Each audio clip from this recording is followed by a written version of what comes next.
Okay, I want to talk about basic watercolor washes, not how to use them yet, but just what they are. Okay, I like to use this little spritzer bottle so I could reactivate my paints, and sometimes I use it to make washes and things like that. Okay, I'm going to reactivate my paints here and get them going.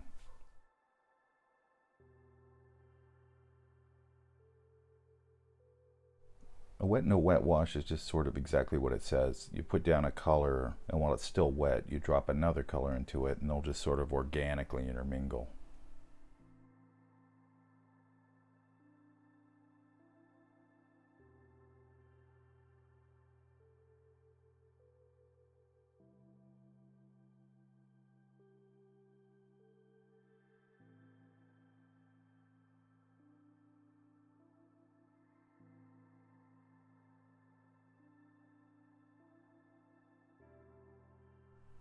Okay, well, it's wet here. I'm going to come in and soften this right edge right here. That's another thing you can do to get hard, soft edges. You can take a wet, clean brush while your wash is still wet and just soften an edge.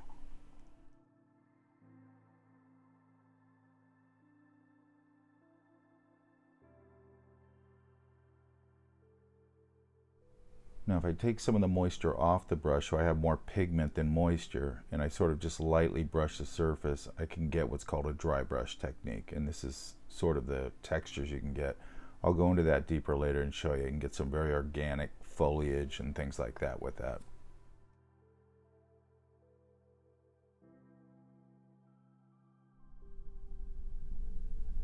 Okay, I'm just going to put a wet wash down here and I'm going to let it dry, and then we'll put a wet wash over that.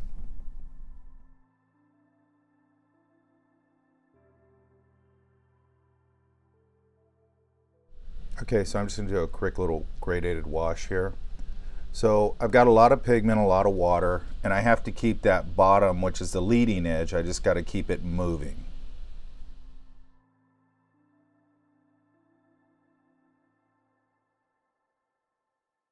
And I've got a little bit of pigment right there from the water, so I should have cleaned that up beforehand, but most of that will just disappear.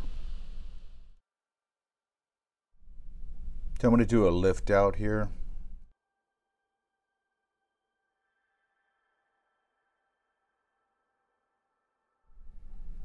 I'm just putting down a fairly wet wash, and then I'm going to come back in here. In this case, I think I grabbed this out of the bathroom, some toilet tissue. You could use Kleenex, any of that stuff.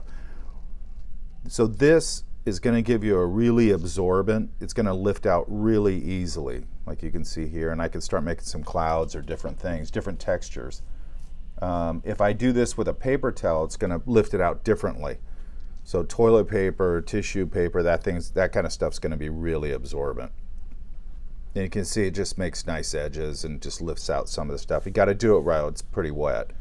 Then I'm going to come back in here with a brush and just sort of soften up some edges.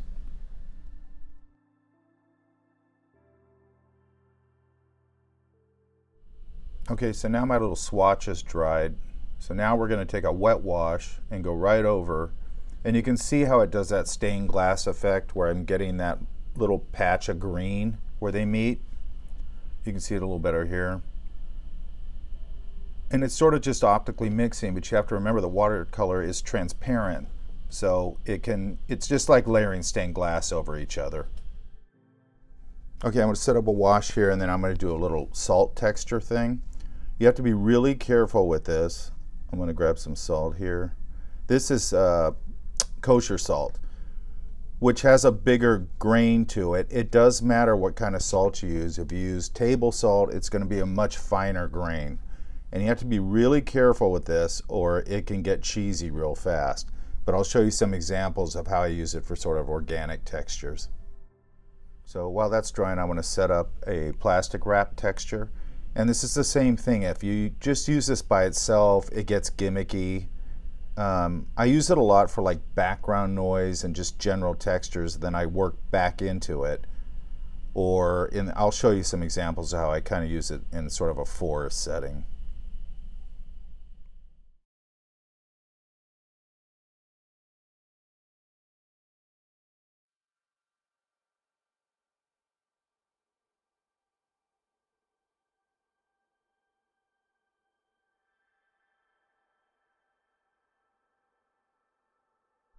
All right, so I want to take my plastic wrap here, and I could just put this down real abstractly and that'd be fine, but I'm sort of pulling it vertically, so it kind of suggests it's sort of a verticality like in a forest setting or something like that.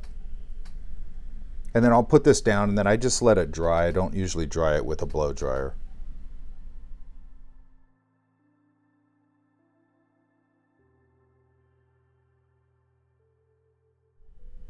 Okay, so these are dried up, so I'm going to pull that off. Now you can get a much more dramatic texture with this if you want. I just kind of have a light one, and then just brush that off. It's going to want to stick a little bit. And then you can see you get some really nice texture. This could be great for bark, ground textures, rocks, all sorts of things. That could become sort of lichen on a rock. And then this one I use a lot for just background noise or general texture like on rocks and things like that.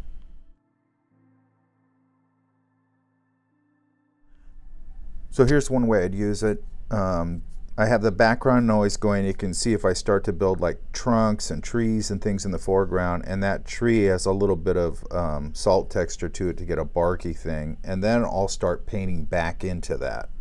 So the background and where I created all those textures will sort of disappear into the background and create that background noise. This is one where I just used it for a general ground texture, and then I pulled some of the grass stuff out of it while it was still wet with a liner brush. I also add a little spatter to that for randomness. And this is just pulling a silhouette of a tree and starting to build that with the silhouette of the ground, adding some tree leaves, and then I work back into that. Okay, so that's your basic washes. I'm going to add on to this video how I put these things together and start creating a scene. So once I add that back on, I'll update it.